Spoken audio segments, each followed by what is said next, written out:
ನಮಸ್ಕಾರ ಸ್ನೇಹಿತರೆ, ಮತ್ತೊಂದು ಹೊಸ ವಿಡಿಯೋಗೆ ತಮ್ಮೆಲ್ಲರಿಗೂ ಸ್ವಾಗತ ಸುಸ್ವಾಗತ. Welcome to Jai Kannada YouTube channel. Karnataka examinations authority KEA ಇವರ ಹುಚ್ಚಾಟ ಅಂತ ಹೇಳಬೇಕು, ಅಥವಾ ಇವರಿಗೆ ಅಡ್ಮಿನಿಸ್ಟ್ರೇಷನ್ ಮಾಡೋದಕ್ಕೆ ಬರೋದಿಲ್ಲ ಅಂತ ಹೇಳಬೇಕು, ಅಥವಾ ಸರ್ಕಾರದ ವೈಫಲ್ಯ ಅಂತ ಹೇಳಬೇಕು, ಏನು ಹೇಳಬೇಕು ಅಂತ ಗೊತ್ತಾಗ್ತಾ ಇಲ್ಲ. ಏಕೆ ಅಂತ ಹೇಳಿದರೆ, ಜೂನ್ 14ಕ್ಕೆ ಕಂಡಕ್ಟ್ ಮಾಡಿದಂಥ PGCET ಎಕ್ಸಾಮ್ ರಿಸಲ್ಟನ್ನು ಇನ್ನೂ ಕೂಡ ಕೊಟ್ಟಿಲ್ಲ.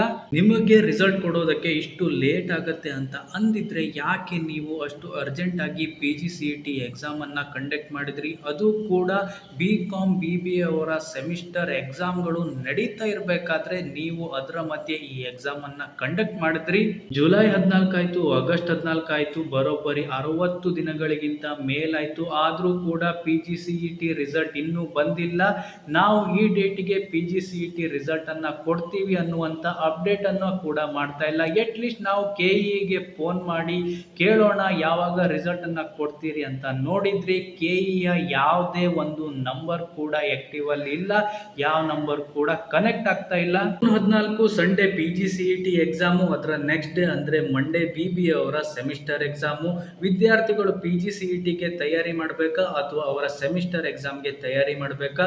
ಅದರಲ್ಲೂ ನೀವು ಎಂಥ ಕಚಡ ಕೆಲಸ ಮಾಡಿದ್ರಿ ಅಂತ ಹೇಳಿದರೆ, ಅಪ್ಲಿಕೇಶನ್ ಹಾಕುವಾಗ ವಿದ್ಯಾರ್ಥಿಗಳಿಗೆ ಅವರಿಗೆ ಇಷ್ಟವಾದಂತಹ ಎಕ್ಸಾಮ್ ಸೆಂಟರ್ಗಳನ್ನು ಚೂಸ್ ಮಾಡೋದಕ್ಕೆ ಅವಕಾಶ ಕೊಟ್ಟು, ನೆಕ್ಸ್ಟ್ ನೀವು ಹಾಲ್ ಟಿಕೆಟನ್ನು ರಿಲೀಸ್ ಮಾಡಬೇಕಾದ್ರೆ ನಿಮಗೆ ಇಷ್ಟವಾದಂಥ ಎಕ್ಸಾಮ್ ಸೆಂಟರ್ಗಳನ್ನು ವಿದ್ಯಾರ್ಥಿಗಳಿಗೆ ಕೊಟ್ರಿ. ಮಂಗಳೂರು ಫಸ್ಟ್ ಪ್ರಿಫರೆನ್ಸು, ಹಾಗೆ ಹುಬ್ಬಳ್ಳಿ ಅವರ ಸೆಕೆಂಡ್ ಪ್ರಿಫರೆನ್ಸ್ ಆದರೆ ನೀವು ಮಾತ್ರ ಅವರಿಗೆ ಕೊಟ್ಟಿದ್ದು ಬೆಂಗಳೂರಿನ ಎಕ್ಸಾಮ್ ಸೆಂಟರ್ಸು.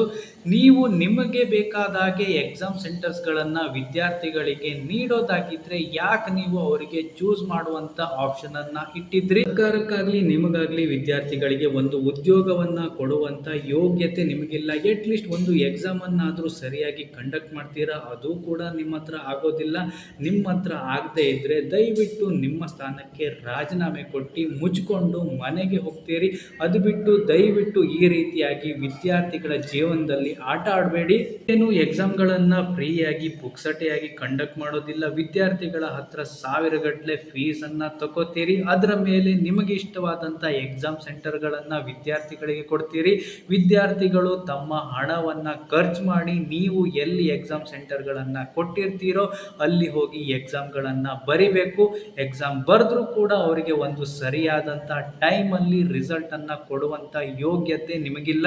ನಿಮಗೆ PGCET ರಿಸಲ್ಟನ್ನು ಕೊಡೋದಕ್ಕೆ ಆಗಲಿಲ್ಲ. ಆದರೆ ಇದರ ಮಧ್ಯೆ KUD ಅವರು MCom ಎಂಟ್ರೆನ್ಸ್ ಟೆಸ್ಟನ್ನು ಮಾಡಿ ಅದರ ರಿಸಲ್ಟನ್ನು ಕೊಟ್ಟು ಕೌನ್ಸಿಲಿಂಗ್ ಮಾಡಿ ವಿದ್ಯಾರ್ಥಿಗಳನ್ನು ಅಡ್ಮಿಷನ್ ಕೂಡ ಮಾಡ್ಕೊಂಡಿದ್ದಾರೆ. PGCETಯಲ್ಲಿ ಒಂದು ಒಳ್ಳೆ ರ್ಯಾಂಕ್ ಬಂದರೆ MBAನ ಮಾಡೋದು, ಇಲ್ಲ ಅಂತ ಹೇಳಿದರೆ ಬೇರೆ ಕೋರ್ಸನ್ನು ಮಾಡಿದರೆ ಆಯಿತು ಅಂದ್ಕೊಂಡಿದ್ದಂಥ ವಿದ್ಯಾರ್ಥಿಗಳ ಜೊತೆ ಈ KEA ಅವರು ಆಟ ಆಡ್ತಾ ಇದ್ದಾರೆ.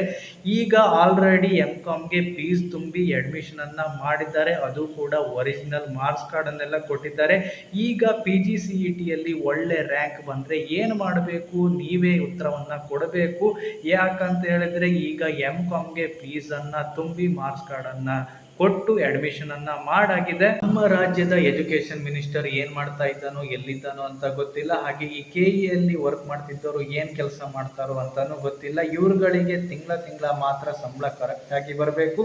ಕೆಲಸ ಮಾಡದೇ ಇದ್ದರೂ ಕೂಡ ಸಂಬಳ ಬೇಕು, ಜೊತೆಗೆ ಗಿಂಬಳನೂ ಬೇಕು. ಅಪ್ಲೋಡ್ ಮಾಡೋದಕ್ಕೆ ಸ್ವಲ್ಪ ತಡ ಆಯಿತು. ನಿನ್ನೆ PGCETಯ ಪ್ರೊವಿಷನಲ್ ರ್ಯಾಂಕನ್ನು ಬಿಟ್ಟಿದ್ದಾರೆ. ಫೈನಲ್ ರಿಸಲ್ಟನ್ನು ಇನ್ನೂ ಕೂಡ ಕೊಟ್ಟಿಲ್ಲ. ಸ್ನೇಹಿತರೆ, ಈ ವಿಡಿಯೋನ ಆದಷ್ಟು ಎಲ್ಲ ಕಡೆ ನಿಮ್ಮ ಫ್ರೆಂಡ್ಸ್ಗಳ ಜೊತೆ ಶೇರ್ ಮಾಡಿ, ಯಾರೆಲ್ಲ PGCET ಎಕ್ಸಾಮನ್ನು ಬರೆದಿದ್ದಾರೆ. ಯಾಕೆ ಅಂತ ಹೇಳಿದರೆ, ಮುಂದಿನ ಬಾರಿ ಈ ರೀತಿಯಾದಂಥ ಮಿಸ್ಟೇಕ್ಸ್ಗಳು ಆಗಬಾರ್ದು. 30ರಿಂದ 45 ದಿನದ ಒಳಗೆ PGCET ಎಕ್ಸಾಮ್ನ ರಿಸಲ್ಟು ಬರಬೇಕು. ಈ PGCET ಎಕ್ಸಾಮನ್ನು ಸೆಮಿಸ್ಟರ್ ಎಕ್ಸಾಮ್ ಆದಮೇಲೆ ಕಂಡಕ್ಟ್ ಮಾಡಬೇಕು. ಏಕೆ ಅಂತ ಹೇಳಿದರೆ ವಿದ್ಯಾರ್ಥಿಗಳಿಗೆ PGCETಗೆ ಪ್ರಿಪೇರ್ ಆಗೋದಕ್ಕೆ ತುಂಬ ಹೆಲ್ಪ್ ಆಗುತ್ತೆ.